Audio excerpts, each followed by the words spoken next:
Hi, we're the Clark family, and we've sold our house and packed up our lives and moved to Galicia in northern Spain. So follow us as we start our new lives, learn new skills, join a new community, and try to live a more sustainable life.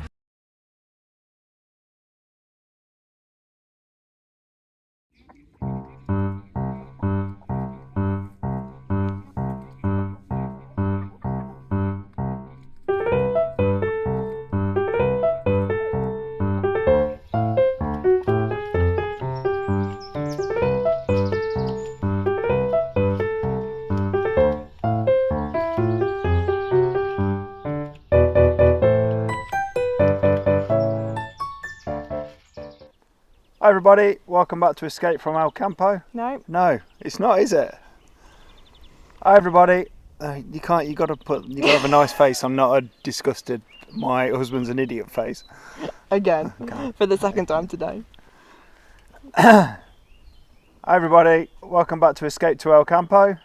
Well Thank you very much. I've remembered it. Second time lucky today. Been a busy old week, mainly planting stuff. We promised we'd be planting plants, so what we've been doing? not a lot really. Planting plants. We've been planting plants. Planting lots of plants this week. So what we've done is in the polytunnel behind us, you can see behind us, we've erected some wire fencing, haven't we? Yeah. The guy in the ferreteria was like, oh, you need a top for this fencing. We were like, we don't. We're just using it for growing plants up. He's like, there's a lot cheaper equivalents for this. And he was trying to sell us some crappy string thing, weren't he? We were like, no, we're going to do it properly. Yeah, so we've put some wire fencing up for the sort of climbing plants. Things like we've got a few varieties of melons that we're growing, and also Loofah.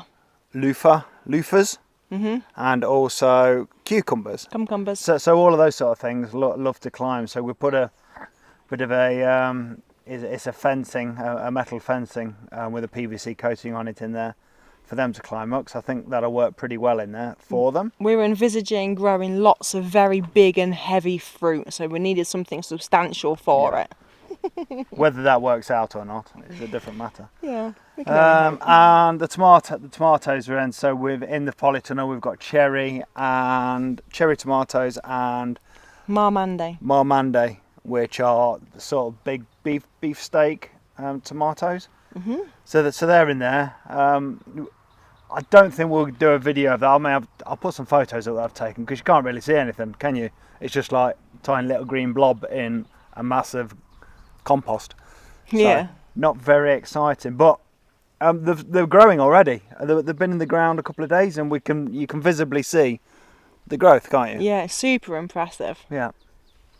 Now, unfortunately, our stores of water, the 2 cubic meters of water that we collect from the pig slash chicken slash cat barn, has run out already.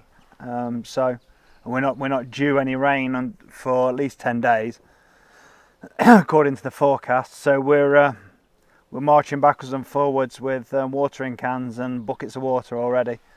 So yeah, it might be a long hot summer. Wait, we are going to buy a long hose though, aren't we? Yes, we will get a long hose. Because as much as I'm appreciating the free gym with carrying buckets and stuff It's of water, quite time consuming. it's quite time consuming. Yeah, it took me nearly an hour to do it last night. Yeah, and when you have to wait for the sun to come down, it's like 9 o'clock at night. Yeah. It's also quite frustrating. So yeah, so that's where we are. Also, the bed that you saw us constructing, the second no-dig bed, we've almost completely filled that up with tomatoes and Melons, cucumbers, loofah. yeah. So basically, what we've done is what we've planted inside, we've also planted outside.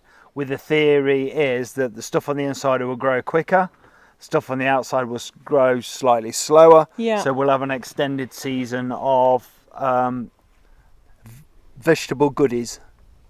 Is that right? Well, no, they're fruits, aren't they? Tomatoes are fruits. All They're all fruits. Apart from actually, because you've constructed the fencing on an angle, so the cucumbers, the aim is that the cucumbers and the melons are going to climb up, and as they fruit, we're going to persuade them to come through the gap. Yeah, so we'll thread the fruit through the gap. So that we can pluck them from underneath. From underneath, yeah. And then we've planted on the opposite side, we've planted some peas and some, well, two different types of peas, haven't we? Snap peas. Snap peas.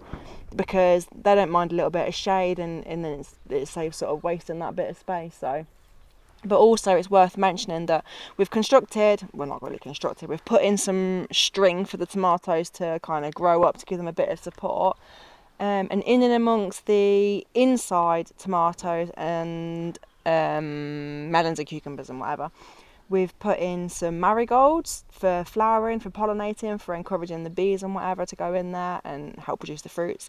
And then outside, in and amongst the tomatoes, we've put some climbing flowers, also with some string, again for encouraging pollinating and to bring a bit of colour into the whole situation. Yeah. So They also act as a distraction for pests which like to attack tomatoes and stuff. That I think they rather attack the flowers than they would the tomatoes. I think that's one of the ideas behind it, apart from looking nice. yeah, absolutely. Yeah. We've also put it up against the posts that we've put on the outside beds. We've planted some sunflowers, and I have noticed that one of them has already been nibbled by a slug, and that's the only thing that we've put out in the last few days that has been nibbled by a slug. So that's been a good deterrent. I've also planted a load of sunflowers down this side of the polytunnel here, with the aim of perhaps providing a little bit of shade to the polytunnel as it gets warmer through the season. Yeah, because it's currently 24 degrees, but inside the polytunnel it's nearer 38. So we could definitely do with trying to get some sort of shade in here, couldn't we? I mean, if that fails, we'll have to go and buy some shade cloth, won't we? Yeah, I think so. Just to get over it. Just try and keep the heat down a little bit in there, because it does get stifling, especially if we forget to open the doors to get the breeze coming through.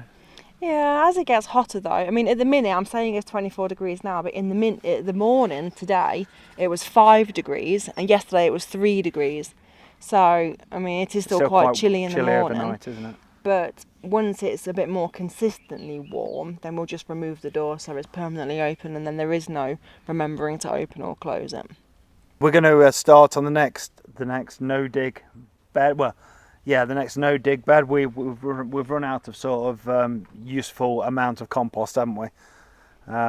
So that'll be a more traditional beds, I think. We'll still use the same sort of 1.2 metres wide with a 600 wide path at the side of it, but it's going to be more traditional. So we've got loads of stuff to get in there, haven't we? Yeah, loads and loads and loads.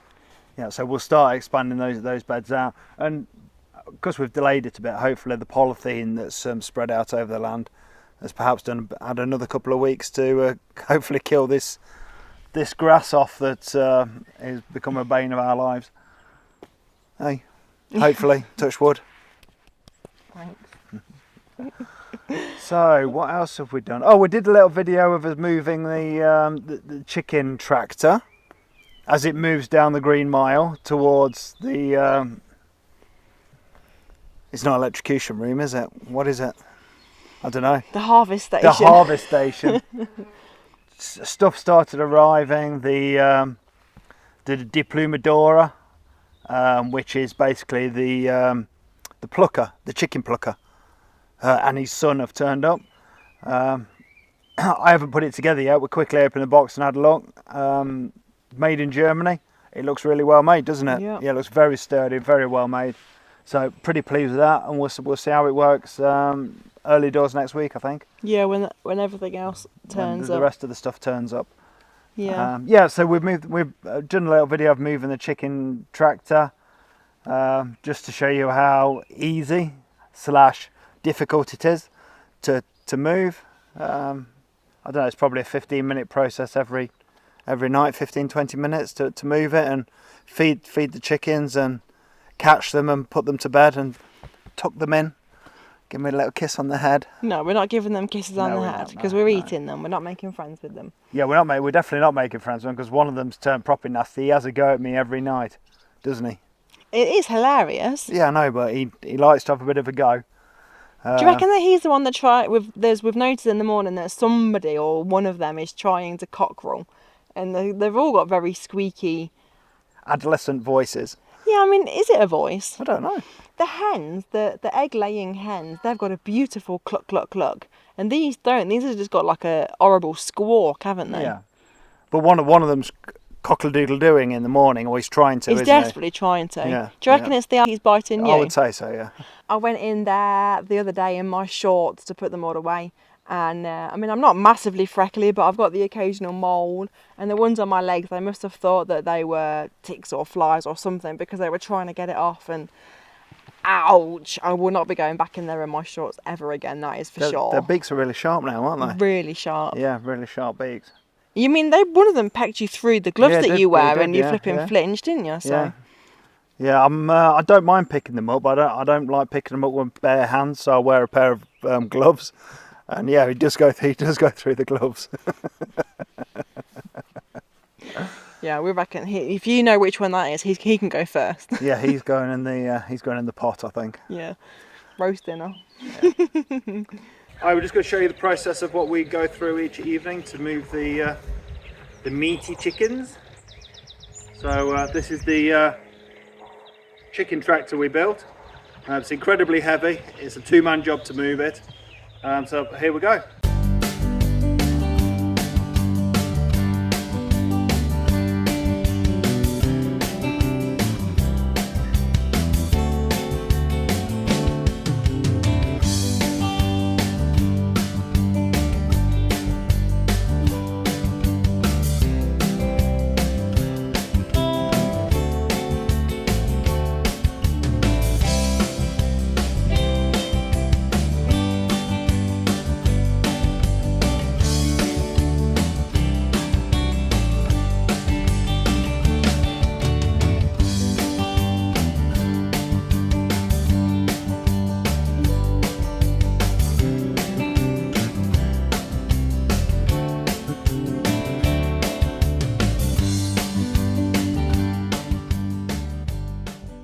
Change the batteries every night for some just rechargeable ones.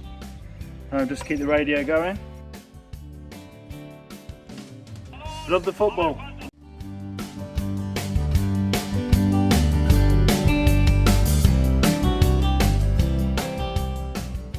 So when we first started, we were having 3 scoops a day, and we're up to sort of 5.5, 6 now.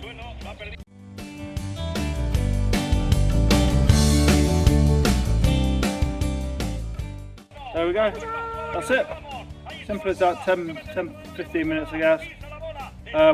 As you've seen before, we've got a plastic sheet that goes over the top if it's particularly windy or particularly rainy or snowy, as we have had a couple of weeks ago. We've also been putting that over last week because of the sun, just to give them some extra shade. When the sun comes around, it's sort of directly above here. Even the coop area doesn't give them enough shade to hide away, so we just put the plastic over just to keep the sun off. And yeah, so that's it.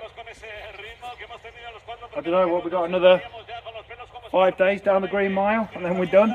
Yeah, we've had a bit of good news this week. We've had our driving licences, we're confirmation that our driving licences have been changed to Spanish ones. But apparently it can take up to 6 months for the actual card itself to be printed out or sent to us, or it turn up here. So we've got temporary paper licenses in place of our proper Spanish driving licence cards. And the best news is that you've still got your motorbike licence. Still got my motorbike licence. Now we can go motorbike shopping. So that's good news, because I was a bit worried that I'd lose that. I have lost some entitlements. Obviously, the grandfather rights I had back in the UK for driving larger vehicles. Yeah, and I physically went and did my towing licence, and I've lost that. If I want that, I have to retake it. I'm not that bothered about it. Well, we've got nothing to tow now, have we, anyway? No. Yeah, so that's the good news. There's another little bit of administration hurdle out of the way. So I must be due. I've not been stopped by the police for 2 weeks, so I must be due another stop shortly. Not for speeding, please. No, not for speeding. But I did get stopped recently, didn't I? What was that for this time? Just a vehicle check. Was it a vehicle check? Before we said No, it's when Mum and Dad were here. We were coming back from somewhere, and I got pulled over, didn't I? I don't know. It was the day before we sent the licences off, wasn't it, I think? Because you did show him your licence. Yeah, I know I did. And your TIE card. Yeah. Yes, that's four times I've been pulled over since I've been here, and done once for speeding. But anyway, we don't want to dwell upon that, do we? It did sound a little bit like you were bragging, to be fair. I've been stopped 4 times. Yeah. Yeah, but the three of the times they were stopping everybody, weren't they? Yeah. To be fair. So, yeah. Yeah, so it was a bit, we sent our licence off in the post, and then there's a bit of a hiatus when we've sent our licence off and we haven't got this temporary licence.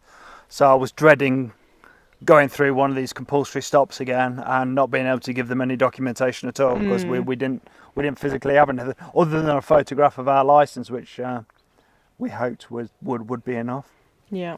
So last week on our video, we mentioned that we'd had some quotes in for solar panels and for air source heat pump, and we had a comment from Secret Squirrel, who likes to keep us on our toes. It's always appreciated, because you don't always know these things. For instance, with a drone, I didn't realise that you had to have insurance and a licence to fly a drone. Different to the UK, where you need a licence, which I have, but you don't necessarily need insurance. But anyway, so the question was, do we think the heat pump would work here in such a poorly insulated house? And is it viable, basically? And is it going to be noisy and ruin the peace? Yeah, so we do have a bit of experience with solar panels and heat pumps, in that back in the UK we had a 14 kilowatt heat pump installed in our house, and we had 5 kilowatts of solar panels there as well with the battery backup. So with regards to the noise of the heat pump, I never found it a problem. I mean, it's outside, the noise is outside. We had double glazing there, so you could tell it was on, but it was never noisy. Did you think it was noisy? No. I mean, yeah, I don't know what the neighbours thought. You could tell that it was on, because obviously it did produce a noise, but here, our nearest neighbour is, 500 metres away? Yeah. And also, our diesel powered heating, central heating that we have at the minute. Sounds like a dragon. It literally, and when the heating kicks in, we'll go, oh, the dragon's roaring, and that is super loud. And I mean, you could be in the woods at the top, and we'll say one of the kids just put the heating on, because you can hear it. Yeah. So, I mean, I could be wrong, but I can't imagine that a heat pump is going to be anywhere near as noisy as that is. And I guess when it's on, majority of the time it's going to be in the winter, and we're going to be indoors, and that's based outside. So, yeah. So that's one issue. So we have a bit of experience with that. I never found it particularly noisy. Secondly, I think there was a question about, solar panels produce the electricity at the wrong time for when you wanted to use your heat pump, which, it does. It's exactly. In the UK, we overcame that by having a battery backup system. So we used to charge the batteries that then used to run the heat pump. We also used to have a feed-in tariff. In Spain, there's no such thing as a feed-in tariff as such. What they have is something called a virtual battery. So any excess solar that you produce and goes to the grid, you export to the grid, it essentially builds a credit up on your bill. Yeah. But it's not a feed-in tariff, because you're not allowed feed-in tariffs. You're not allowed to get physically paid for it. No. Well, there is a value to it, but it builds a credit up on your bill, and so that goes to the solar company, and they obviously they're a business. They take a bit, they make a bit on it before they give you the electricity back, and you can use that electricity back for free in the future down the line, whether it be at night or whether it be in the winter. Yeah.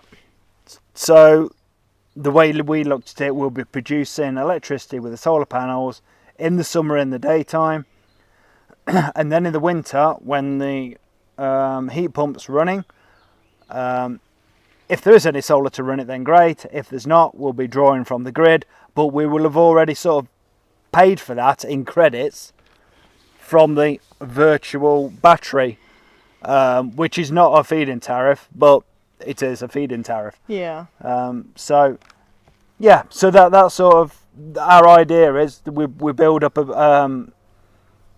You can't get into a negative bill situation. The best you can get in Spain is a zero bill. In the UK, we got into credit, I don't know, £800 at one point through the summer when we had a particularly good summer.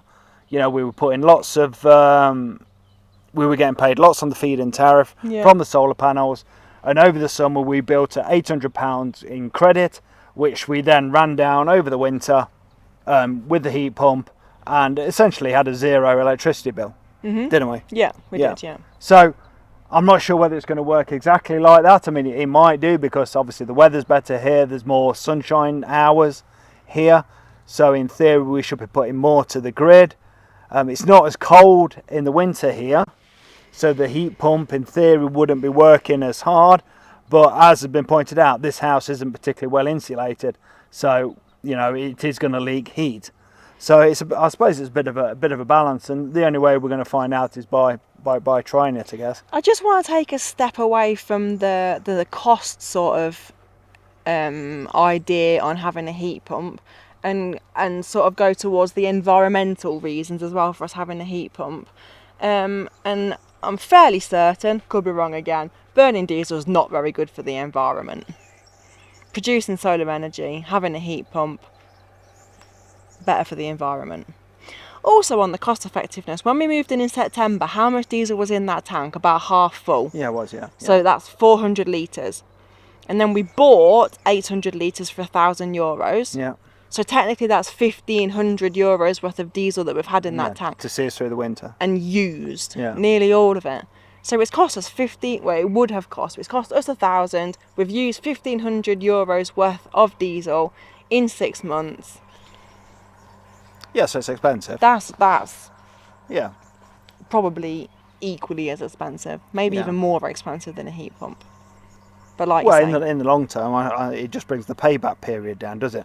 I think diesel heating is the most expensive and inefficient kind of heating there is. When you compare it to other things like gas or wood, which is everywhere here, isn't it? Yeah, interestingly, because we've mentioned about we mentioned to the heat pump guy, didn't we, about getting, I'm calling it a stove. What is the actual word that I'm on about? A log burner with the back boiler on it to heat the water. To assist the heat pump. Assist the heat pump in heating the water up. And he said it's completely pointless. For the additional cost that it's going to be, you're never going to get any payback on it. Just leave the solar panels to do it. So I think that probably shows that the heat pump's going to be all right. Yeah. Hopefully. If we can get someone to give us a quote that isn't extortionate. And with regards to grants, there was a grant in Galicia for solar panels, but it ran out very quickly. I mean, I think it's open for about a 2-week period. It's a limited fund. It's open for 2 weeks. It gets used up like that. Actually getting on the list and getting any sort of grant for the solar panels is near on impossible, we understand. And we weren't quick enough. I think there are grants for heat pumps. Nothing like the sort of grants you can get in the UK, or you could get in the UK for it. I mean, you could get funded up to about 80%, I think. So we believe the grants that are available for the air source heat pumps in Spain, Galicia, I think it's up to about €3,000. So yeah, we'll obviously look into that. If it's available, we'll see if we can tap into that. Absolutely.